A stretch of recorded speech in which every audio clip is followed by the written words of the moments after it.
ओम श्री गुरु सत्ताय नमः। क्या उपासना के लिए भी नियमितता और निरंतरता आवश्यक है? इसके लिए हमारी पुस्तक गायत्री विषयक शंका समाधान लेखक पंडित श्री राम शर्मा आचार्य का यह ऑडियो अवश्य सुने।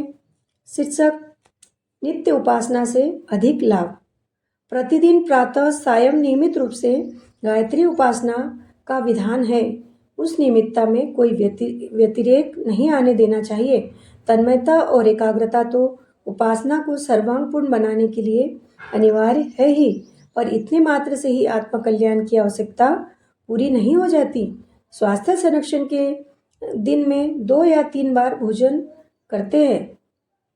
शरीर के पोषण और स्वास्थ्य संरक्षण के लिए यह आवश्यक है, पर इतने मात्र से ही यह उद्देश्य पूर्ण नहीं हो जाता। इसके साथ ही श्रमशील जीवन जीना, दिनचर्या में और भी कई नियमों का समावेश करना आवश्यक हो जाता है।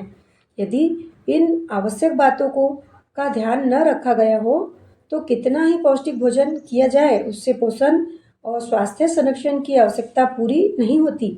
गायत्री उपासना थोड़े समय तक की जाती है, लेकिन उसका पूरा लाभ मिलता है जब जीवन पथ में उपासना के साथ साथ साधना का भी समावेश किया जाए। पहलवान लोग शारीरिक शक्ति का संवर्धन करने के लिए पौष्टिक भोजन तो करते ही हैं, लेकिन उसका अधिकाधिक लाभ उठाने के लिए अधिकाधिक श्रम, व्यायाम, दंड बैठक आदि भी करते हैं, तभी उनका समुचित लाभ मिलता है। जिन्हें गायत्री उपासना से अधिकाधिक लाभ उठाना है, उन्हें चाहिए कि वे उपासना के साथ साधनात्मक व्यायाम भी करें। यदि उपासना का स्तर अधिक ऊंचा कर दिया जाए तो साधना स्तर की बना दी जाए तो उसका लाभ और भी अधिक मिलता है। साधना से आशय उपासना में निष्ठा का अधिकाधिक समावेश करना है।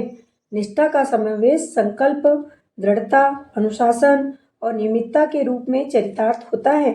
निष्ठा के समावेश से संकल्प बढ़ता है। संकल्प से मनोबल, आत्मिक बल ऊंचा उठता है।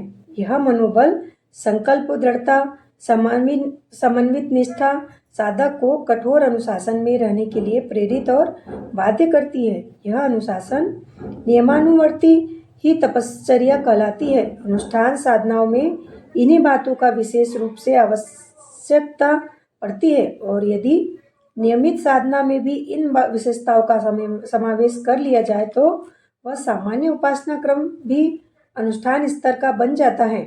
अस्तु, गायत्री उपासना का अधिकाधिक लाभ उठाने के लिए उसमें नियम पालन, अनुशासन, निष्ठा, दृढ़ता और नियमितता का कड़ाई के साथ पालन करना चाहिए। शीर्षक समाप्त। धन्यवाद।